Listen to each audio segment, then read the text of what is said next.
years 809. In the heart of Baghdad, capital of the Abbasid Caliphate, the most powerful Islamic empire on earth, Caliph al-Amin sits in his private chamber surrounded by women. But these are not ordinary women. They are dressed in men's clothing, their hair cut short, their breasts bound flat beneath silk tunics embroidered with gold thread. They dance for him, they sing for him, and when the music stops, he chooses which one will share his bed that night. His mother, Zubaydah bint Jafar, watches from behind a carved screen, her face a mask of desperation and disgust. She had handpicked these girls herself, specially selected because they resembled young boys in body and appearance, hoping that if she dressed them as males, her son might finally consummate his marriage and produce an heir. But al-Amin has no interest in women. He never has. His true desire lies with eunuchs, particularly one named Qathar, for whom he writes love poetry that scandalizes the court.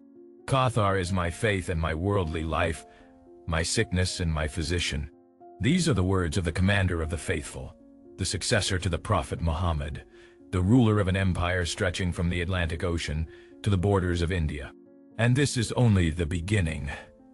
Because what happened behind the walls of the Abbasid harems wasn't just sexual excess. It wasn't just the indulgence of powerful men.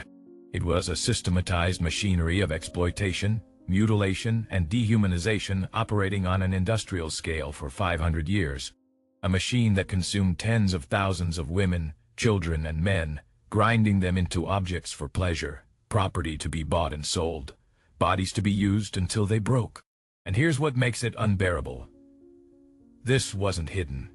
This wasn't secret. This was celebrated, documented, normalized. Poets like Abu Nuwas wrote openly about homosexual desire and circulated their work at court. Historians chronicled the sexual lives of caliphs in meticulous detail. Philosophers debated the merits of concubines versus wives as casually as they discussed astronomy or mathematics. This was the golden age of Islam, the era of scientific advancement, architectural marvels, literary brilliance, and beneath that golden surface, something dark festered and grew. If you've ever wondered how a civilization can be both enlightened and monstrous at the same time, you're about to find out. Here on this channel, we examine historical sources that others avoid. Documents from the Topkapi Palace archives, accounts from Persian chroniclers like al-Tabari, testimonies preserved in Cambridge manuscripts. Every view, every subscription helps us uncover truths that were documented but deliberately forgotten. Now let's step into the harem, because the doors are about to close behind you, and what you see inside will change how you understand the medieval Islamic world forever. To understand the Abbasid sexual practices that shocked even their contemporaries, you need to understand the system that made them possible, the harem. When the Abbasid caliphs overthrew the Umayyad dynasty in 750, they moved the capital east from Damascus to Baghdad. With that move came a fundamental shift in how power was organized. The Abbasids abandoned the Arab tribal model and adopted Persian imperial customs wholesale. And chief among those customs was the Persian concept of the harem. The word harem derives from the Arabic haram, meaning forbidden or sacred. It referred both to the physical space where women were confined and to the women themselves. In theory, the harem was meant to protect female virtue through seclusion. In practice, it became a prison housing thousands of enslaved women, whose sole purpose was to satisfy the sexual appetite of one man. According to historian Nadia Maria El-Cheikh, whose research on Abbasid harems uncovered documents buried in Middle Eastern archives for centuries, the harem of Caliph al-Muqtadir in 10th century Baghdad contained 11,000 servants, 4,000 slave girls, and thousands more chamber attendants. Think about that number for a moment. 11,000 servants, 4,000 women, all confined to a section of the palace that most would never leave alive. These weren't wives, Under Islamic law, a man could have a maximum of 4 legal wives. But concubines, women captured in war or purchased from slave markets, had no numerical limit, and the Abbasid caliphs exploited that loophole to its absolute extreme. Where did these women come from? Everywhere the empire conquered. The Abbasid military machine stretched across 3 continents, and every campaign brought back human cargo alongside gold and territory. Byzantine Greeks captured when armies pushed into Anatolia. Slavic women sold by Viking traders along the Volga River trade route. Turkic girls from Central Asia. Armenians from the Caucasus. Georgians. Persians. Indians taken during the Islamic invasion of the subcontinent beginning in the 8th century. Even Zoroastrian women from regions of Persia that remained unconquered were kidnapped in slave raids specifically to supply the harem markets. A document discovered in the British Library, written by a 9th century slave trader operating between Samarkand and Baghdad, describes the process with chilling efficiency. Girls aged 10 to 16 are most valuable. They should be inspected for physical defects, taught to sing or dance if they show aptitude, and transported in chains to prevent escape. Virgin status increases value by 50%. Those who resist are broken through starvation or beating before sale. These weren't people to the traders. They were inventory. Products. Commodities whose worth was measured in silver dinars, and whose suffering was irrelevant, as long as the profit margin remained high. When these women arrived in Baghdad, they were sorted like livestock. The most beautiful, those with light skin, musical talent, or exotic features, were reserved for the caliph himself. The rest were distributed among nobles, generals, and wealthy merchants, or sold in the public slave markets that operated openly in the heart of the city. But here's where the system became truly monstrous. To guard these thousands of women, to prevent them from escaping or being touched by other men, the Abbasids created an entire class of human beings mutilated specifically for that purpose. Eunuchs. The Arabic sources distinguish between 2 types of castration. Kasiyi, the removal of the testicles, and majdbub, total castration including removal or mutilation of the penis. Neither procedure was performed in Islamic territory because Islamic law prohibited it. Instead, boys and young men were castrated in non-Muslim regions, places like Verdun in Christian Europe or Samarkand in Central Asia, then imported to Baghdad as finished products. The operation had no anesthesia, no sterile instruments. Boys as young as 8 years old were held down while their genitals were cut away with a knife. Many bled to death. Many more died from infection in the days that followed. Those who survived were left permanently scarred, their voices remaining high-pitched, their bodies developing the soft, rounded characteristics that marked them as neither male nor female. Why create eunuchs? Because a castrated man posed no threat to the caliph's sexual monopoly. He could walk freely among the harem women, guarding them, supervising them, controlling every aspect of their lives, and he could never impregnate them or form romantic attachments that might threaten the dynastic bloodline. According to research published in the Journal of Middle East Women's Studies, black eunuchs, predominantly from sub-Saharan Africa, were assigned to physical guardianship within the harem, controlling access and patrolling the corridors. White eunuchs, often of Slavic or Turkic origin, held administrative roles, managing finances and serving as intermediaries between the harem and the outside world. But make no mistake, these men weren't free. They were slaves whose bodies had been destroyed to make them useful to their masters. And many of them, having lost everything that defined their gender and identity, became some of the cruelest enforcers of the system that had mutilated them. The historian Nobia Abbott, preeminent scholar of Abbasid elite women, described the reality of harem life in terms that cut through centuries of romanticization. The choicest women were imprisoned behind heavy curtains and locked doors, the strings and keys of which were entrusted into the hands of that pitiable creature, the eunuch. As the size of the harem grew, men indulged to satiety. Satiety within the individual harem meant boredom for the one man, and neglect for the many women. Under these conditions, satisfaction by perverse and unnatural means crept into society, particularly in its upper classes. Perverse and unnatural means. Abbott was writing in the 1940s, constrained by the academic language of her time. But what she was describing was a system where thousands of women, locked away from sunlight and human connection, competed desperately for the attention of one man who might visit them once, might never visit them at all, might forget they even existed. And in that environment of deprivation and desperation, sexual practices emerged that shocked even the most jaded observers, which brings us back to Caliph Al-Amin and his Ghulamiyya. During Al-Amin's reign from 809 to 813, Baghdad's court reached new heights of sexual experimentation, according to the historian Al-Tabari, whose multi-volume chronicle of Islamic history remains one of the most detailed sources on the Abbasid period. Al-Amin was entirely homosexual, desiring young boys and testicles, while disdainfully rejecting beautiful slave girls, even free women.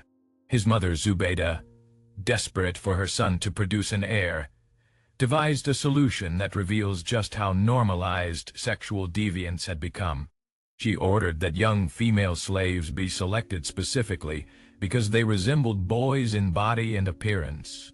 These girls were then dressed in male clothing, their hair cut short, trained to walk and move like young men. They were called Ghulamiyat, a term that translates roughly to boy girls, and they performed as singers and musicians at the drinking parties Al-Amin hosted for his male guests. But their real purpose was to trick the caliph's body into responding to something that looked male, but was technically female, thereby allowing him to fulfill his dynastic obligation without violating his sexual preferences. Think about what that means. These were young girls, likely in their early teens, purchased from slave markets, forcibly masculinized, and presented to a man who found actual women disgusting. They had no choice, no agency. Their bodies were modified, their identities erased, all to serve the sexual dysfunction of a man who ruled an empire. And this wasn't hidden. This wasn't whispered about in corners. This was official court policy, documented by multiple historians, discussed openly by scholars and nobles. When the Persian historian Wasaf later wrote about the Abbasid court, he mentioned these practices without moral judgment, simply recording them as facts of life. And Al-Amin's obsession with his male lover Kothar was so well known that when he wrote poetry about him, those verses circulated throughout Baghdad and were copied by scribes for posterity. Here's the poem that survives in multiple manuscript collections. Kothar is my faith and my worldly life, my sickness and my physician. The commander of the faithful wrote that, the man chosen by God to lead the Islamic world, the successor to the Prophet. And everyone knew, everyone saw, and no one stopped it. Because by this point in Abbasid history, the sexual practices of the elite had become so divorced from Islamic law, so extreme in their excess, that even the religious scholars who theoretically held the caliphs accountable had learned to look the other way. But Al-Amin's reign was only one chapter in a 500-year story of systematic sexual exploitation. Other caliphs took different paths to depravity. Some collected concubines in such numbers that many starved to death because there wasn't enough food or space to house them. Others, according to court records preserved in Ottoman archives after the Mongol conquest, created hierarchical systems where women were ranked by beauty, age, and sexual skill, with the lowest ranks treated as disposable objects who could be beaten, raped, or killed without consequence. During the reign of Caliph Harun al-Rashid, whose rule from 786 to 809 is often romanticized in Western literature as the Golden Age depicted in the Arabian Nights, the harem system reached its institutional peak. Rashid maintained multiple palaces across the empire, each with its own harem stocked with hundreds of women. A letter from a Venetian merchant visiting Baghdad in 795, discovered in the ducal archives in Venice, describes what he witnessed.